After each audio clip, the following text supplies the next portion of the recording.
चलो मेरे प्यारे दोस्तों, कैसे हैं आप सभी। स्वागत है आप सभी का आपके गुरुजी चैनल एसपी झा चैनल पे। मेरे प्यारे दोस्तों, हम लोगों ने क्वेश्चन नंबर 5 नंबर तक बहुत ही अच्छी तरीके से समझ लिए थे और सीख लिए थे। आज हम लोग क्वेश्चन नंबर 6 से समझेंगे और सीखने का प्रयास करेंगे। अगर आप लोग नहीं देखे हैं पीछे के पार्ट्सों को तो जाइए, वीडियो के डिस्क्रिप्शन में उसका लिंक है, जिसमें कि मैंने बहुत ही अच्छे तरीके से, इतने अच्छे तरीके से आप लोग को समझाया है मेरे प्यारे दोस्तों, जिसमें कि आप लोग को एक भी प्रश्न में प्रॉब्लम नहीं होगा। सारे कंसेप्ट आपके क्लियर हो जाएंगे अगर एक बार देख लेते हैं। चलिए आज हम लोग क्वेश्चन नंबर 6 को समझते हैं और उसे सीखने का प्रयास करते हैं। 6 के 1 नंबर से मेरे प्यारे बच्चों कहा गया है क्वेश्चन नंबर 6 में, आप लोग तो पढ़ ही लिए होंगे। कहा गया है निम्नलिखित बिंदुओं द्वारा बनने वाले चतुर्भुज का प्रकार यदि कोई हो तो बताइए तथा अपने उत्तर के लिए कारण भी दीजिए। मेरे प्यारे दोस्तों, ये हमें बताना है ये कौन सा चतुर्भुज है नहीं है, ठीक है। तो यहाँ से देखिए, मान लेते हैं हम लोग, माना कि यहाँ से इस बिंदुओं का ए बराबर कितना है -1, -2, बी का कितना है वो 1, 0, सी का कितना है -1, 2 एवं डी का कोऑर्डिनेट कितना है तो -3, 0 है, या इसको डी को नीचे मानिए, ठीक है। डी का यहाँ डी बराबर -3, 0 है, ठीक है। मेरे प्यारे बच्चों, हमें बताना है कि यह कौन सा चतुर्भुज है, और यदि है तो यह कौन सा चतुर्भुज है ये बताना है। मेरे प्यारे बच्चों, मैंने आप लोगों को क्वेश्चन नंबर 5 में ही बताया था, अगर हमको चतुर्भुज बताना है तो इसके चारों बिंदुओं के बीच की दूरी पहले हम लोग को ज्ञात करना हो। तो चलिए हम चारों बिंदुओं के बीच की दूरी ज्ञात करते हैं। तो ए बी, बी सी और सी डी। तो सबसे पहले हम ए बी निकालेंगे। तो अभी मैंने क्या बताया था, x2 - x1 का होल स्क्वायर। x2 क्या है 1, अब -x1 क्या है, तो देखिए x1 देखिएगा तो -1 है। तो जब इसको आप लोग गुना कीजिएगा तो ये प्लस आ जाता है, -1 -1। तो इसीलिए हम डायरेक्टली इसको 1 + 1 लिखेंगे। तो x2 - x1 का होल स्क्वायर प्लस y2 कितना है 0, और -y1 का होल स्क्वायर, y1 कितना है -2, तो -+2 का होल स्क्वायर आ जाएगा। तो जब इसको आगे सॉल्व कीजिएगा तो ये कितना निकल के आएगा, तो 1 + 1 का होल कीजिएगा तो 2 का स्क्वायर, प्लस 2 में 0 जुड़ेगा तो ये भी 2 का ही स्क्वायर निकल के आ जाएगा, यानी कि 4 + 4, और ये कितना निकल के आ जाएगा √8 निकल के आएगा। जब इसको सॉल्व कीजिएगा तो यानी कि ये 2√2 इकाई आएगा। कितना निकल के आएगा 2√2 इकाई। कैसे आ जाता है मेरे प्यारे बच्चों 2√2 इकाई √8 को सॉल्व करने पर? तो √8 को मेरे प्यारे बच्चों हम लोग 4 × 2 लिखेंगे ना, और इस 4 का वर्गमूल निकल के आ जाएगा 2, तो और यहाँ से √2 बच जाएगा अंदर में। तो समझ में आ गया होगा आप लोग को, कहीं से कोई दिक्कत या समस्या नहीं हुआ होगा। अभी हमने ए बी निकाला, अब हम लोग मेरे प्यारे बच्चों ए बी के बाद बी सी निकालने जा रहे हैं, ठीक है। चलिए हम लोग बी सी निकालते हैं। तो यहाँ से बी सी देखते हैं, तो x2 - x1 का होल स्क्वायर, x2 - x1 का होल स्क्वायर, x2 ये x1 y1, ये x2 y2, ठीक है, प्लस y2 - y1 का होल स्क्वायर। ऐसा करने पर ये इतना आ रहा है। फिर इसको जब हल कीजिएगा तो यहाँ से ये क्या निकल के आ जाएगा, तो ये -2 का होल स्क्वायर आ जाएगा, और ये +2 का होल स्क्वायर। तो जो आप सभी को पता होगा, जो माइनस का स्क्वायर जब हम लोग करेंगे तो वो प्लस का ही मान देता है। अब यहाँ से 2 का स्क्वायर करेंगे तो 4 आ जाएगा, यहाँ से भी 2 का स्क्वायर करेंगे तो 4 आ जाएगा। तो ये √8 निकल के आता है, और √8 को हम लोग अभी बताया आप लोग को ऊपर में, जो कितना लिखेंगे तो 2√2 इकाई लिखेंगे। चलिए अब हम लोग कलर चेंज करके बी सी निकाल लिया। अब हम लोग सी डी निकालते हैं, सी डी निकालेंगे। तो सी डी निकालने के क्रम में हम लोग देखते हैं यहाँ से, जो मेरे प्यारे बच्चों हम क्या करेंगे, तो x2 -x1 माइनस, देखिए माइनस होता है, फिर माइनस यहाँ पे भी है तो माइनस प्लस हो जाता है। तो x2 - x1 का होल स्क्वायर प्लस, फिर से समझिए x2 कितना है -3, अब -y1 कितना है, तो यहाँ से देखिए -1 है, ऐसे लिखेंगे ना। और इसका हम लोग क्या लिखते हैं, होल स्क्वायर लिखते हैं मेरे प्यारे बच्चों। तो -3 या माइनस +1 का होल स्क्वायर, तो हमने डायरेक्टली यहाँ पे ऐसा करके लिखा है, ये आपको समझना होगा, ठीक है।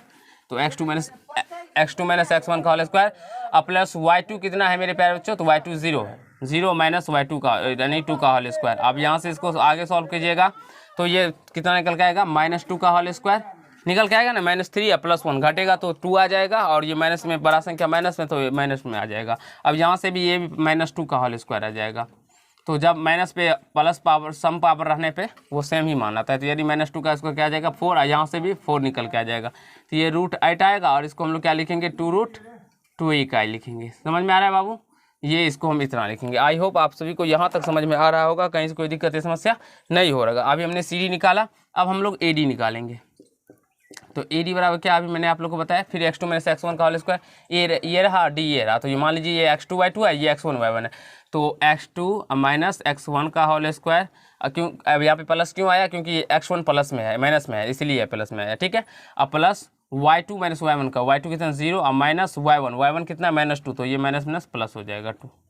अभी मैंने आप लोग को ऊपर में समझाया था ना बाबू, ये वो वैसे ही हो जाता है। y2 कितना है 0 और माइनस y1 कितना है -2, तो इसको ऐसे करेंगे, इसका होल स्क्वायर था तो होल स्क्वायर देंगे। अब जब 0 और माइनस माइनस +2 को, तो इसीलिए हमने इसे डायरेक्टली 0 + 2 का होल स्क्वायर लिखा। समझ में आ रहा है बाबू? ये आप लोग को समझ में आना चाहिए। अगर प्रॉब्लम हो रहा है तो फिर समस्या है मेरे प्यारे बच्चों, ठीक है।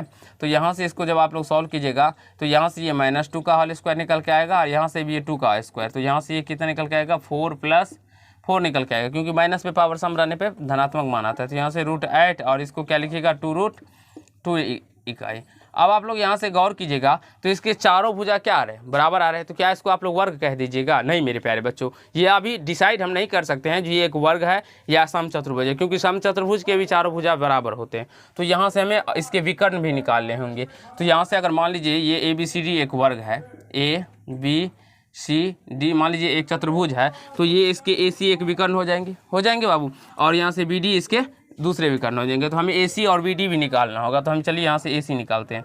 तो AC निकालने के लिए हम क्या लिखेंगे, फिर यहाँ से A और ये C निकालेंगे। तो x2 - x1 का होल स्क्वायर, x2 क्या है -1 और x1 क्या है -1, तो -1 क्या हो जाएगा +1 का whole square, plus y2 - y1 का होल स्क्वायर। y2 कितना है 2 और माइनस y1 का होल स्क्वायर, y1 कितना है -2 है, तो जब ये -2 इधर आएगा तो +2 हो जाएगा ना, +2 का होल स्क्वायर। तो यहाँ से फिर आगे इसको सॉल्व कीजिए। चलिए कलर चेंज कर लेते हैं। यहाँ से ये कितना निकल के आ जाएगा, देखिए 1 - 1 और +1 0 आ जाएगा, 0 का स्क्वायर, और यहाँ से ये 4 का स्क्वायर आ जाएगा। तो इस यहाँ से ये 4 का स्क्वायर कितना हो जाएगा 16, क्योंकि 0 का स्क्वायर तो कोई वैल्यू नहीं था। यहाँ से इसका वर्गमूल कितना निकल के आ जाएगा 4 इकाई निकल के आ जाएगा। हाँ, अगर मेरे प्यारे बच्चों इसके विकर्ण भी समान आ जाते हैं तब हम कह सकते हैं कि यह एक क्या है मेरे प्यारे बच्चों, वर्ग है। क्यों? क्योंकि वर्ग का कंडीशन ही होता है जो इसके चारों भुजा बराबर होते हैं तथा इसके विकर्ण भी आपस में बराबर होने चाहिए। तो विकर्ण भी बराबर देख रहे हैं आता है कि नहीं आता है। अगर BD भी बराबर आ जाए तो हम कह सकते हैं। तो यहाँ से BD निकालिए, अब B और D निकालिए। तो x2 - x1 का होल स्क्वायर, x2 - x1 का whole square plus y2 - y1 का होल स्क्वायर। जब इसको आप लोग सॉल्व कीजिएगा आगे तक मेरे प्यारे बच्चों, तो यहाँ से ये -4 का स्क्वायर आ जाएगा और 0 में से 0 जाएगा, तो यहाँ से 0 का ही स्क्वायर लिखिए। अब इसको सॉल्व कीजिएगा तो ये कितना निकल के आ जाता है। चलिए नीचे हम लोग सॉल्व कर लेते हैं। यहाँ से ये 16 आ जाता है, अंदर 16 और 16 का क्या होता है 4 ही आ जाएगा, यानी 4 इकाई। अब हम लोग यहाँ से गौर करते हैं मेरे प्यारे बच्चों, आप लोग गौर कीजिएगा, इसके चारों भुजा आपस में बराबर है तथा इसके विकर्ण जो है मेरे प्यारे दोस्तों वो विकर्ण आपस में बराबर है। लिखेंगे यहाँ से, चलिए यहाँ ऊपर में ही लिखते हैं हम लोग, कहेंगे चूँकि AB = BC = CD = AD एवं AC = BD है ना बाबू, ये है ना। अतः ABCD एक क्या है, वर्ग है। आशा है क्वेश्चन नंबर 6 के 1 नंबर समझ में आ गया होगा, कहीं से कोई दिक्कत या समस्या नहीं हुआ होगा आप लोगों को। अब हम लोग क्वेश्चन नंबर 2 को मेरे प्यारे बच्चों आप सबको देख लिए होंगे, जो हमें क्वेश्चन नंबर 6 के 1 नंबर बताने में अभी आप लोग देख सकते हैं कितना टाइम लग गया है। ठीक है, अगर 10 मिनट के लमसम में होने जा रहा है। अगर हम लोग क्वेश्चन नंबर 2 को बताए, क्वेश्चन नंबर 3 को बताए, तो शायद ये वीडियो आधे घंटे से ऊपर का हो जाएगा और यहाँ पे स्पेस भी नहीं। तो मैं आप लोग को समझा देता हूँ कैसे आप लोग को बनाना है, नहीं बनाना है। आप लोग बना के हमें कमेंट कीजिएगा जो आपसे बने या नहीं बने। तो सबसे पहले देखिए क्वेश्चन नंबर 2 को, 6 के 2 नंबर को कैसे हम लोग बनाएंगे। तो सबसे पहले तो ये देखिए, यह चतुर्भुज नहीं होगा, यह लिखिएगा, अतः यह चतुर्भुज नहीं है। ऐसे नहीं लिखिएगा, मैं बताता हूँ, यह चतुर्भुज नहीं है। क्यों नहीं है वो भी कारण बताता हूँ आप लोग को। देखिए सबसे पहले आप लोग को लिखना है मेरे प्यारे बच्चों, जो आप लोग ये उसी प्रकार से मान लीजिएगा, माना कि ABCD जो चारों निर्देशांक कोऑर्डिनेट दिए गए हैं उसको ABCD मान लीजिएगा। ठीक है, मानने के बाद आपको चारों को यानी कि चारों भुजाओं के बीच की दूरी ज्ञात करना होगा। तो ABCD, AB, BC, CD, AD निकाल लीजिएगा। जब आप लोग AB, BC, CD और AD निकालिएगा तो आप उस क्रम में देखेंगे मेरे प्यारे बच्चों, जो वो यानी कि उसके चारों भुजा जो होगा वो अलग अलग आएंगे, यानी कि बराबर नहीं आएंगे।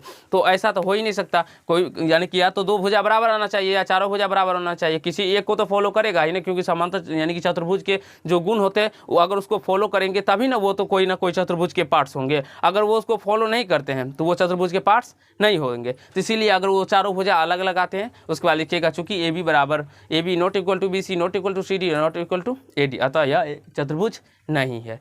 अब तीसरे नंबर को देखिए कैसे बनाइएगा, लिखिएगा यह एक समांतर चतुर्भुज है।